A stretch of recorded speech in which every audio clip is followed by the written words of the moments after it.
अस्सलाम वालेकुम, मेरा नाम माहीन है। अस्सलाम वालेकुम, मेरा नाम खुशबख्त है। आज की हमारे एपिसोड का मौजू है ब्रेस्ट कैंसर और उसकी अवेयरनेस। ब्रेस्ट कैंसर पाकिस्तान की ख़वातीन में पाया जाने वाला सबसे आम कैंसर है, लेकिन चूँकि हमारे माशरे में इस हवाले से इतनी बातचीत नहीं की जाती, बहुत ज़्यादा मिथ्स हैं इससे अटैच्ड, बहुत ज़्यादा मिस इन्फॉर्मेशन मौजूद है, जिसकी वजह से काफ़ी मर्तबा जो है तमाम ख़वातीन अपनी जान से हाथ धो बैठती हैं, चूँकि वो अर्ली साइंस जो होते हैं ब्रेस्ट कैंसर के उसको डिटेक्ट नहीं कर पाती हैं, आइडेंटिफाई नहीं कर पाती हैं सिम्टम्स को। तो इसी हवाले से आज की हमारी एपिसोड जो है उसमें हम ब्रेस्ट कैंसर के हवाले से बात करेंगे, किस तरीके से आप उसको डिटेक्ट कर सकते हैं और उसका क्या पॉसिबल ट्रीटमेंट है। तो इसी हवाले से आज हमारे साथ जो इस बारे में इस टॉपिक पे बात करेंगी वो हैं डॉक्टर समिया। डॉक्टर समिया जो हैं वो शौकत खानम हस्पताल में काम करती हैं।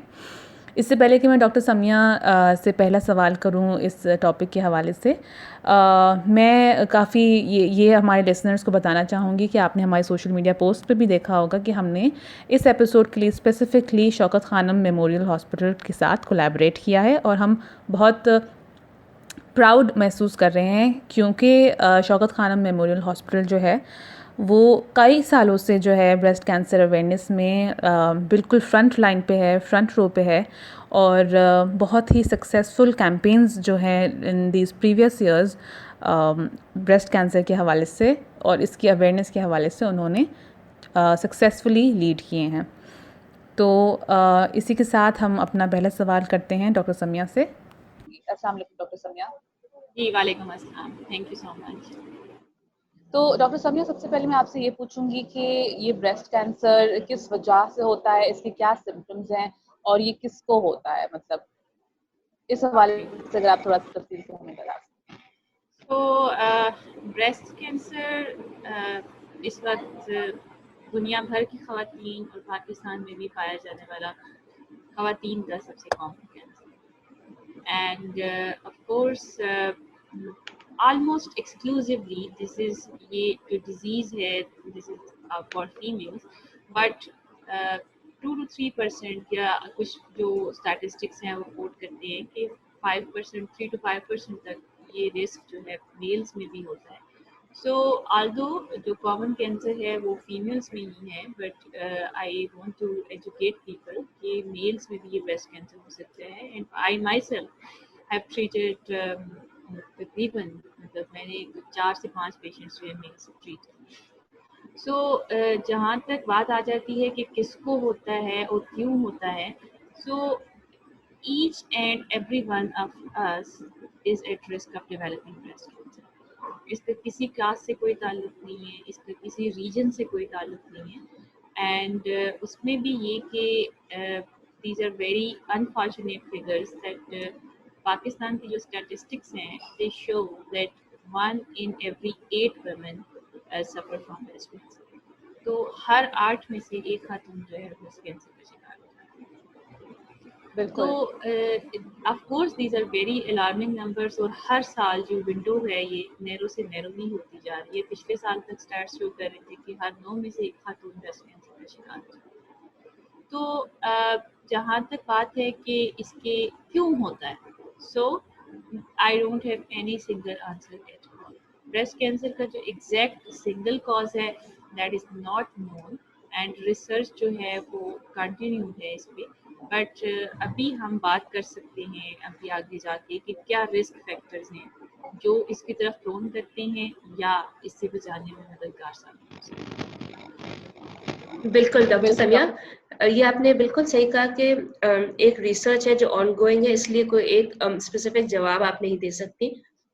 इसी के साथ मैं इसी को लिंक करूंगी कि कौन सी ऐसी खवातीन हैं जो या मर्द हैं जो कि ब्रेस्ट कैंसर की तरफ उन पे चांसेस ज्यादा हैं कि उनको ब्रेस्ट कैंसर हो सकता है। क्या ये उम्र के हिसाब से होता है या आपकी फैमिली हिस्ट्री होती है, जेनेटिक इश्यूज होते हैं? अगर आप थोड़ा सा इस पे वजाहत डालें। जी बिल्कुल।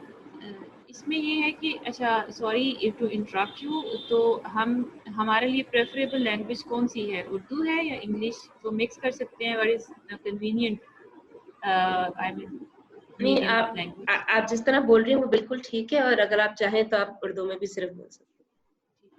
ओके सो आई मीन जब हम बात ये करते हैं ना रिस्क फैक्टर्स की, तो रिस्क फैक्टर्स बेसिकली वो होती हैं, चीज़ें होती हैं कि जो इसकी तरफ लेके जा सकते हैं, प्रोन करते हैं। अच्छा, अब उसमें दो तरह के रिस्क फैक्टर्स, एक वो रिस्क फैक्टर्स होते हैं जो कि मॉडिफाइबल होते हैं, जिनको हम मॉडिफाई कर सकते हैं, जिन पे हमारा इख्तियार होता है, जिसके लिए हम एफर्ट पुट कर सकते हैं। एक वो रिस्क फैक्टर्स होते हैं जो नॉन मॉडिफाइबल होते हैं, यानी कि जिस पे हमारा इख्तियार नहीं होता, जिसको हम मॉडिफाई नहीं कर सकते। तो पहले हम बात करेंगे नॉन मॉडिफाइबल रिस्क फैक्टर्स की, कि जिस पे हमारा इख्तियार तो नहीं होता। एंड उसमें सबसे पहले ऑफ कोर्स आ जाती है फीमेल जेंडर, कि जो ख़वातीन हैं, ऑफ कोर्स मैंने जिस तरह कहा कि apart from very minor percentage, this is almost exclusively a disease of females. Female gender आ गया, this is of course non modifiable, इसको हम मॉडिफाई तो नहीं कर सकते।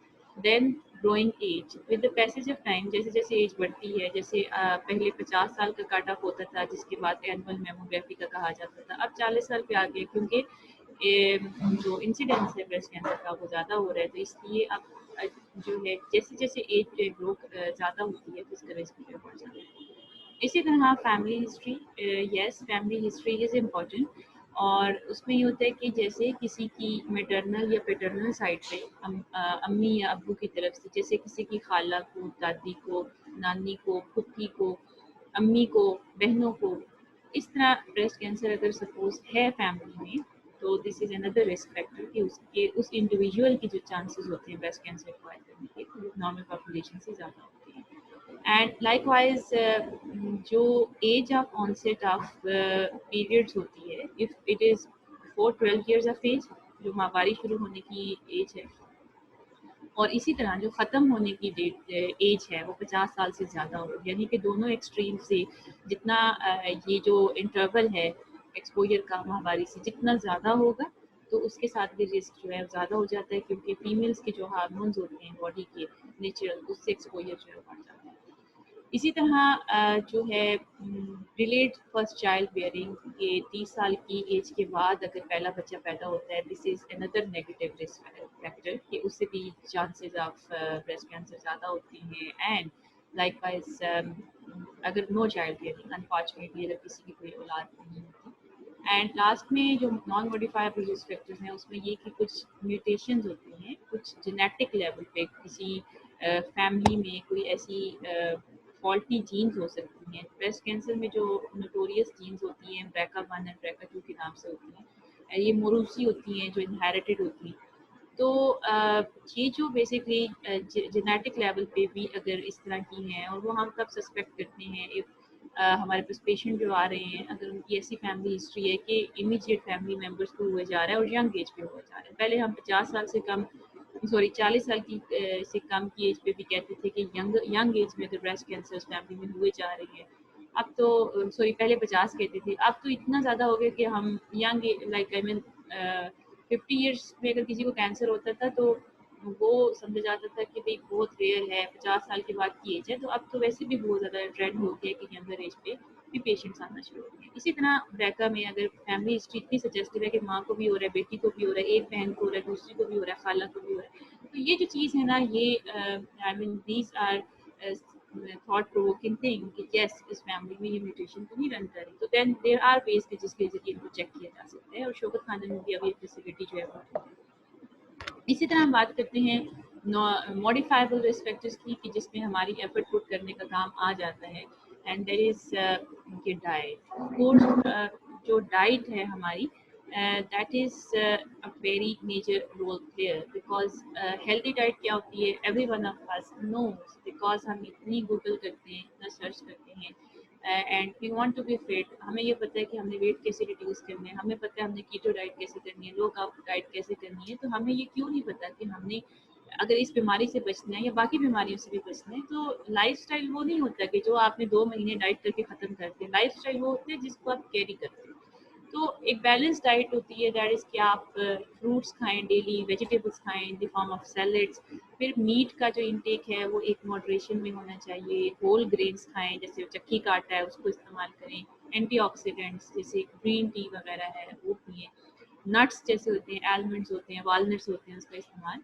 और इसके साथ साथ सिर्फ ये नहीं पता होना चाहिए कि क्या जो डाइट है वो अच्छी है, ये भी पता होना चाहिए कि हमें क्या नहीं खाना। जैसे बहुत ज़्यादा वाइट शुगर, बहुत ज़्यादा मीठा, bakery item, junk food and all sort of these things, so which are not considered healthy.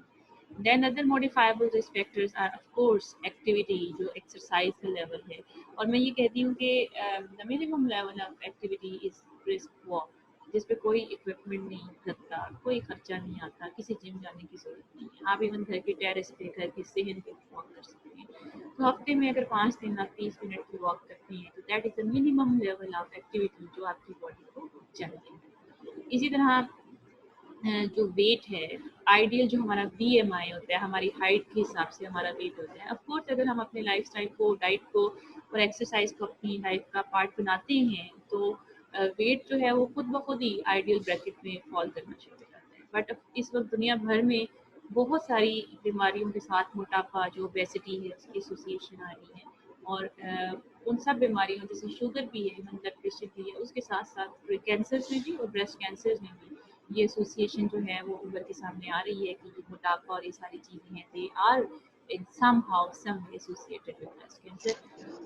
And जो हार्मोन रिप्लेसमेंट थेरेपीज होती हैं, जैसे पीरियड से ख़त्म हो जाते हैं तो ख़वातीन कुछ हार्मोन जो है आर्टिफिशियली बॉडी को देते हैं, डॉक्टर्स भी शुरू करवाते हैं, तो उसका भी एक ख़ास मुद्दत से ज़्यादा इस्तेमाल ब्रेस्ट कैंसर को प्रोन करता है।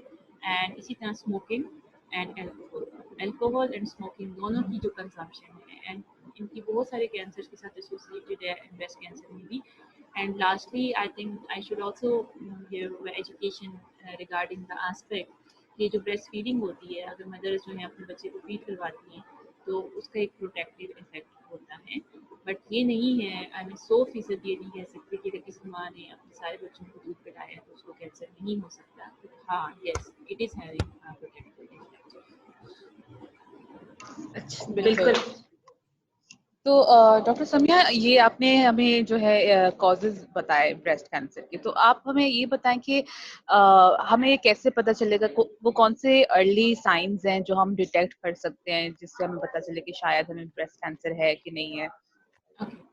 तो ऑफ कोर्स जब हम किसी सेफ्टी प्लान की बात करते हैं एंड ब्रेस्ट कैंसर में इतनी ग्लोबल लेवल पे, नेशनल लेवल पे जो कैंपेन रन करते हैं, हम शौकत खानम का एक मोटो रहा है, हम हर साल करते हैं, और बड़े I mean we are conducting lot of session, जितने प्लेटफॉर्म्स को यूज़ करने का सिर्फ जो मेन मकसद होता है that is early detection. Because मेरे पास ऐसी कोई दवाई नहीं है बताने के लिए कि मैं कहूँ कि ये खाएंगे तो ब्रेस्ट कैंसर नहीं है। There is not a single thing. हम बहुत सारी चीज़ों को, लाइफस्टाइल को, ये सब कोशिशें ज़रूर कर सकते हैं, लेकिन there is no single magical drug कि जो खाएंगे तो इससे बच जाएंगे।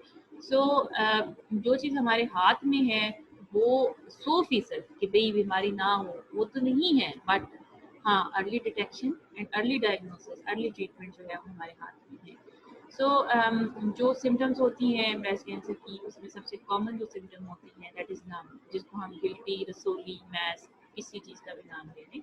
और जब भी ब्रेस्ट के लिए एग्जामिनेशन किया जाता है, जिसकी भी हम आगे बात करते हैं, तो उसमें ना सिर्फ ये कि ब्रेस्ट के एरिया को देखना होता है, बल्कि बगल को, जो आर्म पिट होता है, एक्सिला, उसको भी देखना ज़रूरी होता है, क्योंकि ब्रेस्ट कैंसर सबसे पहले जो है एक्सिला के जो लिम्फ नोड्स होते हैं, गदूद होती है, उनको भी पकड़ता है। तो इसके अलावा क्या क्या हो सकता है कि निपल से किसी किस्म का डिस्चार्ज, ब्लडी डिस्चार्ज या लीकेज होना, निपल की शेप इस तरह हो जाना कि वो अंदर की तरफ धंस जाना, इन्वर्टेड हो जाना, या स्किन में कोई चेंज आ जाना, कोई सुर्खी आ जाना, टेक्सचर में कोई चेंजेस आ जाना, या इसके साथ साथ कोई डिम्पलिंग हो जाना, कोई गड़ा पड़ जाना किसी जगह की स्किन में।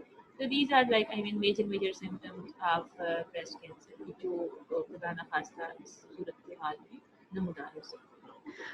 हम लोग हमेशा देखते हैं कि जैसे शौकत खाना में भी और सब हर कोई कहते हैं कि आप सेल्फ एग्जामिन जरूर कीजिए, लेकिन काफी लोगों को ये नहीं पता होता कि वो अपने आप को किस तरीके से एग्जामिन करें। क्या वो औरतें या मर्द शीशे के आगे खड़े होकर देखें, या कोई कहीं दबा के आपको देखना था? अगर आप थोड़ा सा हमें पता है कि हम किस तरीके से सेल्फ एग्जामिन करें ताकि हम खुद भी कर सके और दूसरों को भी जरा बता सके, क्योंकि अनफॉर्चुनेटली ब्रेस्ट कैंसर की जब बात होती है तो काफी लोग टैबू भी बना देते हैं कि आप ब्रेस्ट के बारे में बात कर रहे हैं, आप लोग तस्वीरें पोस्ट कर रहे हैं, या आप लोग जो है इतना एक्सप्लिसिटली कोई चीज बता रहे हैं, लेकिन इट इज इम्पोर्टेंट। अगर आपको पता ही नहीं होगा कि आपको कैसे सेल्फ एग्जामिन करना है तो आप अर्ली कैसे डिटेक्ट करेंगे?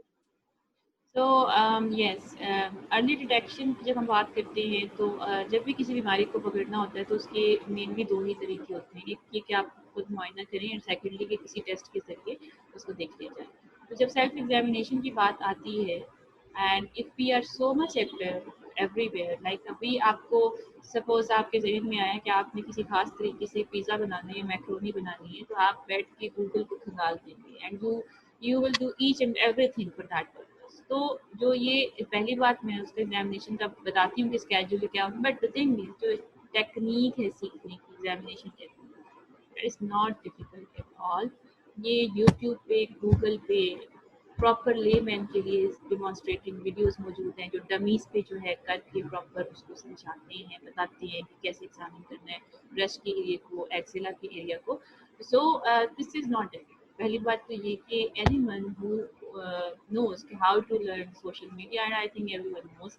अच्छा, उसके साथ से ये कि हम एग्जामिनेशन की बात करती हूँ, but if you are able कि आप में ये कैपेबिलिटी है कि आप पढ़े लिखे हैं, आप ये सीख सकते हैं मुआयना देख के। And again I am again and again saying that this is not difficult. वो आप एक दफ़ा की वीडियो देख लेंगे तो दैट इज वेरी इजी। सो आपका ये फिर आपकी रिस्पॉन्सिबिलिटी है कि आप अपने घर में जो काम करने आ रहे हैं, जो मेड्स हैं, जो भी आपके सर्वेंट्स हैं, या आपके इलाके में कोई भी ऐसी फोर्स है अंडर प्रिविलेज्ड है जिनको ये चीज़ें नहीं पता, तो it's your responsibility to educate them. And जिस तरह अब ये सेशन जो सुन रहा है, आई मीन उस पर ये रिस्पॉन्सिबिलिटी आयद होती है। आई मीन हम बैठ के शौकत खानम के प्लेटफॉर्म से हम चाहे जितने भी लोगों को टारगेट कर सकें, यू आर नॉट इनफ। सो उसके साथ जब हम एग्जामिनेशन की बात करते हैं तो हर महीने जो जो बच्चियाँ 18 से 20 साल की एज से ज़्यादा हैं, और उसके बाद थ्रू आउट द लाइफ जो भी एज है, एज ब्रैकेट है आपकी, तो उसमें आपको मुआयना करना है हर महीने की सेम एक स्केड्यूल रख के, जिनके पीरियड्स रेगुलर है।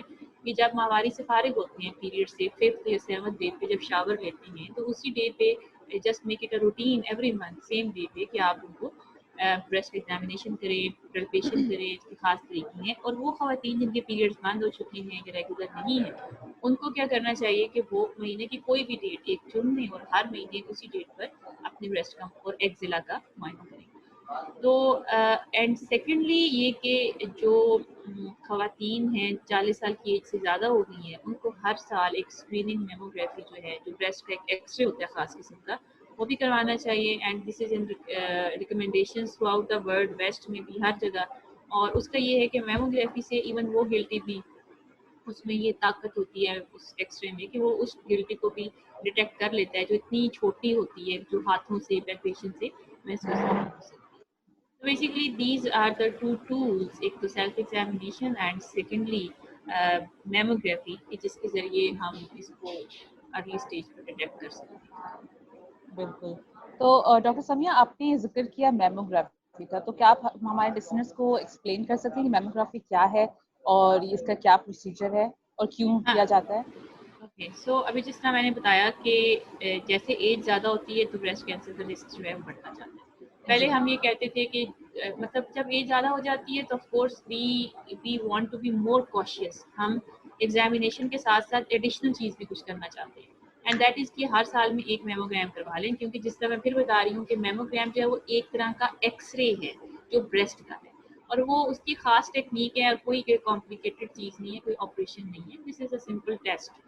और उसमें ये होता है कि ये गिल्टी को उस स्टेज पे भी डिटेक्ट कर लेता है कि जब वो हाथ से महसूस करने के काबिल नहीं होती है।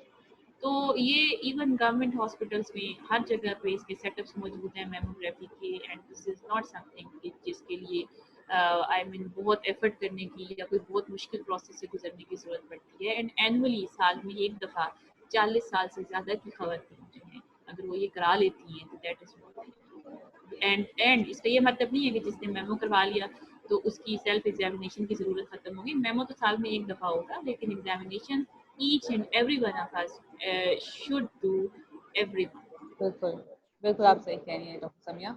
तो बस मैं आपसे ये पूछना चाहूँगी कि अब जी हमने जब अगर डिटेक्ट कर लिया किसी ने कि ब्रेस्ट कैंसर है और अगर किसी ने मेमोग्राफी भी करा ली हो जिसमें मालूम हुआ कि ब्रेस्ट कैंसर है, तो उसके बाद का क्या आप प्रोसीजर बताएँगी? क्या हम डॉक्टर को जाके देखें उसके बाद उसका ट्रीटमेंट क्या होगा और क्या क्या उसके आगे उनका जो है कोर्स ऑफ एक्शन। ओके, सो सबसे पहली बात तो ये कि पीपल शुड बी नोइंग कि who would be the first doctor, पहला डॉक्टर कौन सा है जिसे आपने एनकाउंटर करें, बिल्कुल एंड दैट इज खवातीन अपनी जिस तरह हर मसले के लिए गायनेकोलॉजिस्ट के पास चली जाती है। So this is not the right person at all. The first person that should be encountered, अगर खुदा ना खास्ता ऐसी कोई चीज़ महसूस होती है, that is surgeon. General surgeon भी हो सकता है, क्योंकि इस वक्त पाकिस्तान के गवर्नमेंट हॉस्पिटल्स में बहुत सारे हॉस्पिटल्स हैं, क्योंकि बीमारी का इंसिडेंस हो जाता है कि जहाँ पर ऐसे लोग मौजूद हैं अब ऑलमोस्ट हर हॉस्पिटल में तो सबसे पहले तो बात आ जाती है सर्जन के पास आप जाएं, एंड उसके बाद कुछ टेस्ट होते हैं इसमें प्रॉपर, उसके बाद बायोप्सी वगैरह करके मेमोग्राम करके अल्ट्रासाउंड करके तो उसको डिटेक्ट किया जाता है। खुदा ना खास्ता अगर ये हो जाता है confirm, then of course early treatment, I mean diagnosis लेके घर पे नहीं बैठ जाते। एंड यही वजह है कि क्या होता है कि people use to delay this diagnosis for months and even years, and then when जब वो हमारे पास आते हैं तो अनफॉर्चुनेटली स्टेज 4 के अंदर वो एंटर हो चुकी होती हैं या एटलीस्ट स्टेज 3 में आ चुकी होती हैं। एंड द रीज़न बीइंग कि पाकिस्तान में पाकिस्तान एशिया का वो मुल्क है कि जिसमें ना सिर्फ ये कि ब्रेस्ट कैंसर की शरह बहुत ज़्यादा है, बल्कि इससे रिलेटेड जो अमवात हैं उसकी शरह बहुत ज़्यादा है, और उसकी वजह यही है, आई मीन सबसे ज़्यादा है साउथ ईस्ट एशिया में। And the reason being because people are getting detected and at so late stage जिस पे जो क्योर होता है वो पॉसिबल नहीं होता है। एंड ट्रीटमेंट से पहले I would like to emphasize कि जो बीमारी होती है कैंसर की उसमें हमारे पास दो गोल्स होते हैं इलाज के, एक को हम कहते हैं क्योर और एक को हम कहते हैं कंट्रोल।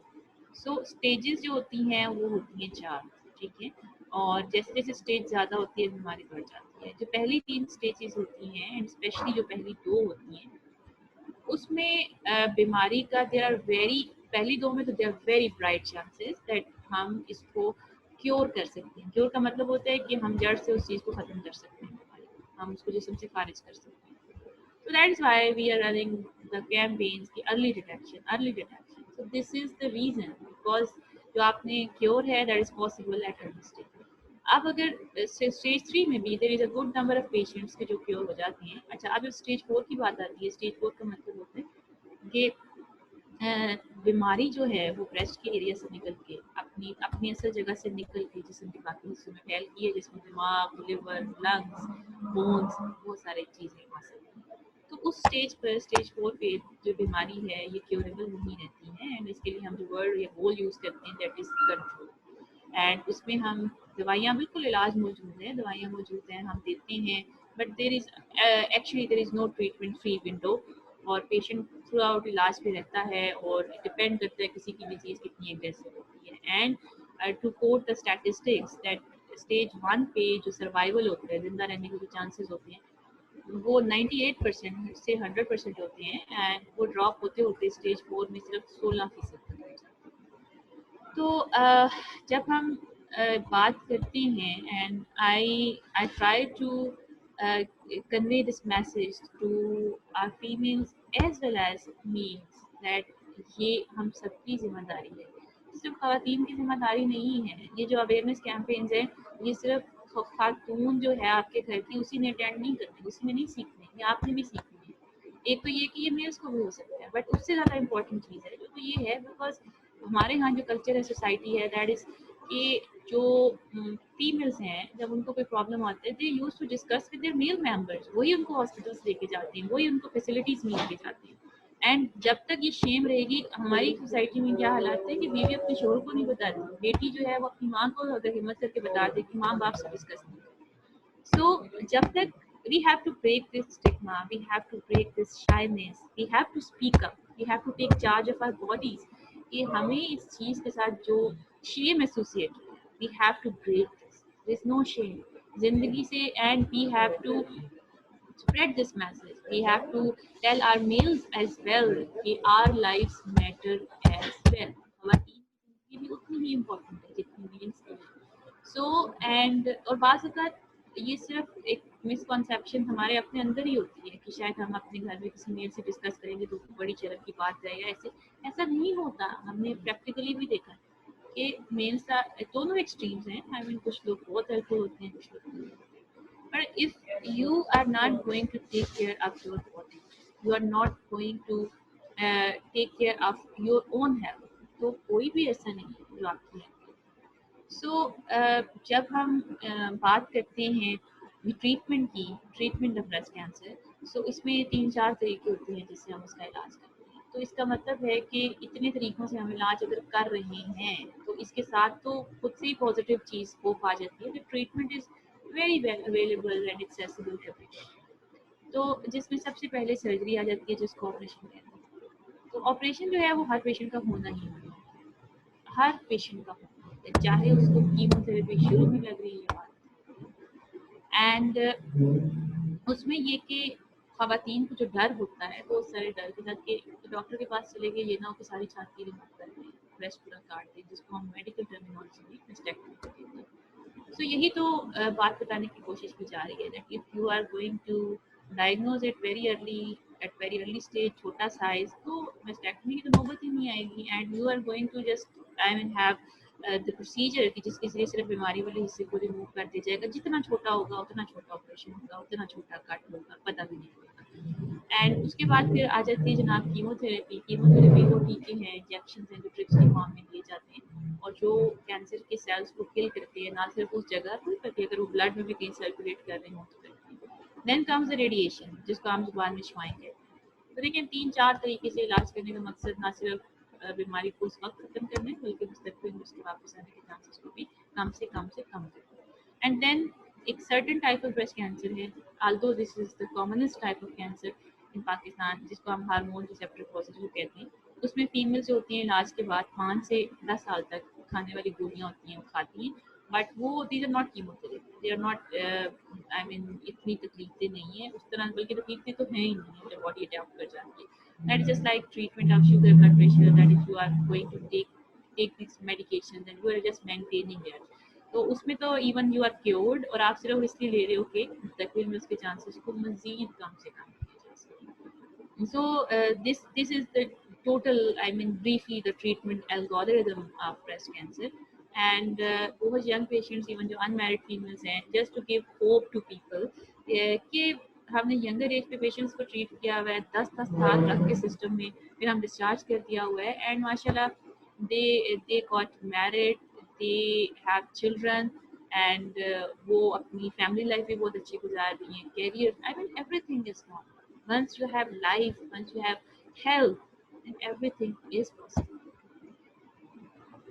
बिल्कुल आपने ठीक कहा कि हम लोग को अपना ज़हन भी बदलना पड़ेगा। उसी चक्कर में ज़हनियत जब बदलेगी तो हम अच्छी तरीके से इलाज कर सकेंगे। आपने बहुत कॉम्प्रिहेंसिव तरीके से बताया कि अगर कोई साइड इफ़ेक्ट होगा तो मतलब ऐसा नहीं है कि आपकी ज़िंदगी ख़त्म हो जाएगी, ऐसा नहीं है कि आपकी पूरी छाती रिमूव की जाएगी। आप माँ भी बन सकते हैं, आप नॉर्मल लाइफ़ भी कर सकते हैं। अगर मैं आपसे थोड़ा-सा इस तरीके से पूछूँ कि चूँकि अब आप लोग जो है पूरे इस ब्रेस्ट कैंसर अवेयरनेस के मुहिम में हैं, तो आपके ख़्याल में सबसे ज़्यादा मिसकंसेप्शन जो है ब्रेस्ट कैंसर के अराउंड क्या है? और क्या ऐसा हो सकता है कि किसी औरत के छाती में कोई ऐसे सिम्पटम्स हों जो कि ब्रेस्ट कैंसर से मिलते-जुलते हों, लेकिन वो ब्रेस्ट कैंसर ना हो?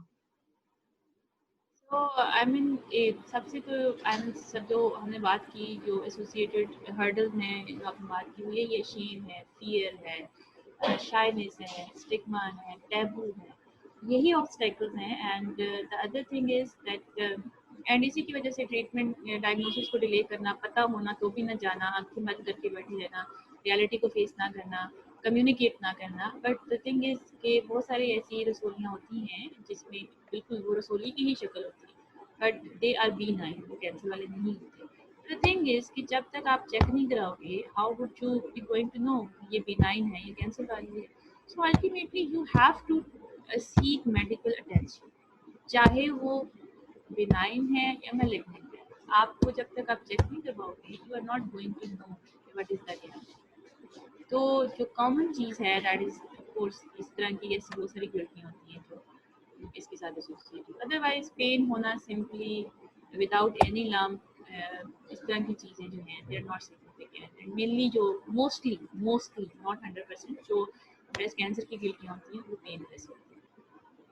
बिल्कुल डॉक्टर समिया, बहुत-बहुत शुक्रिया, आपने अपना वक़्त निकाला और बहुत ही अच्छी तरीके से हमें सारा एक्सप्लेन किया कि छाती का कैंसर क्या होता है, उसके क्या-क्या अलामात हैं, उसको किस तरीके से ख़त्म वो कर सकते हैं। हम इस पॉडकास्ट के एपिसोड को ख़त्म करने से पहले मैं आपको कहूँगी कि अगर आपको हमारे लिसनर्स को कोई एक मैसेज देना चाहें, कोई टेक होम मैसेज, तो वो प्लीज़ एक दे दीजिए। हाँ, एक बिल्कुल। तो ये कि जिस तरह मैंने वो सारा कुछ बता दिया है, we have to take charge and break all these taboos and everything. But एक चीज़ दैट जो पॉजिटिव, एक powerful message you have to learn from this podcast that early detection is the best protection. Early detection is the best protection for your life. And the second message, early detection and early treatment both. And the second message that I would like to give is also an awareness that people who are suffering from this disease and even any type of cancer. So please clear your misconceptions that this disease, cancer, is not a contagious disease. ये किसी भी इंसान से किसी दूसरे इंसान को नहीं मुंतकिल हो सकता। सो अगर एक इंसान किसी भी कैंसर से लड़ रहा है, वो अपनी ज़िंदगी की एक मुश्किल तरीन बैटल से गुजर रहा है और आई मीन उस इमोशनल, फिजिकल, मेंटल हर तरह का ट्रॉमा, आई मीन इससे वर्स्ट और क्या ही सिचुएशन हो सकती है। So we try to isolate that. I mean इस बातें इवन ब्रेकअप्स भी हो जाते हैं। और इवन मैं आपको ये बताऊंगी कि कैंसर के पेशेंट के साथ खाना खाने से, उसकी प्लेट में खाना खाने से, उसके चम्मच से खाना खाने से, उसके कपड़े पहनने से, एक साथ सोने से, टॉवल इस्तेमाल करने से, गले मिलने से, हाथ मिलाने से, there is not a single mode of transmission कि जिससे ये बीमारी किसी दूसरे इंसान में मुंतकिल हो सकती है। And I also would like to educate the partners that अगर मेल या फीमेल में से किसी भी एक को कैंसर है, and I am talking about all the cancers including breast cancer, तो जो मियाँ बीवी के अज़दवाजी ताल्लुकात होते हैं उससे भी ये बीमारी दूसरे पार्टनर में ट्रांसमिट नहीं होती। So this was apart from awareness, I always try to convey this message to all the public कि प्लीज़ इन टैबूज से निकल जाएं और अपने इर्द गिर्द अगर कोई ऐसा बंदा देखते हैं जो इस बीमारी से गुजर रहा है, तो just unite yourself, unite your hands कि इन सब लोगों की आप हर लेवल पे जाके मदद कर सकें। Thank you so much. बिल्कुल, बहुत बहुत शुक्रिया डॉक्टर समिया। बहुत-बहुत शुक्रिया और हम सब उम्मीद करते हैं कि अब इस पॉडकास्ट को देख के लोग जो है अर्ली डिटेक्शन भी करें, सेल्फ एग्जामिनेशन करें, जो ख़वातीन 40 साल से ज़्यादा उम्र की हैं वो मैमोग्राफी भी करें और शौकत खानम के सारे सोशल मीडिया पेजेस पे जाएं। वो लोग बहुत ही अच्छी तरीके से अवेयरनेस क्रिएट कर रहे हैं। वहाँ पे बहुत सारे कोविड की वजह से बहुत सारे ऑनलाइन अवेयरनेस प्रोग्राम्स हो रहे हैं और इस हम उम्मीद करते हैं कि ख़वातीन जो है अपनी सेहत को जो है उसको जो है इम्पोर्टेंस दें और एक ऐसी प्रायोरिटाइज करें। बिल्कुल, और एक ऐसी बीमारी जो कि अर्ली डिटेक्शन से जिससे आपकी जान बच सकती है, तो केयरलेसनेस से या किसी भी किस्म की सोसाइटल प्रेशर की वजह से हम अपनी जान के साथ ना खेलें।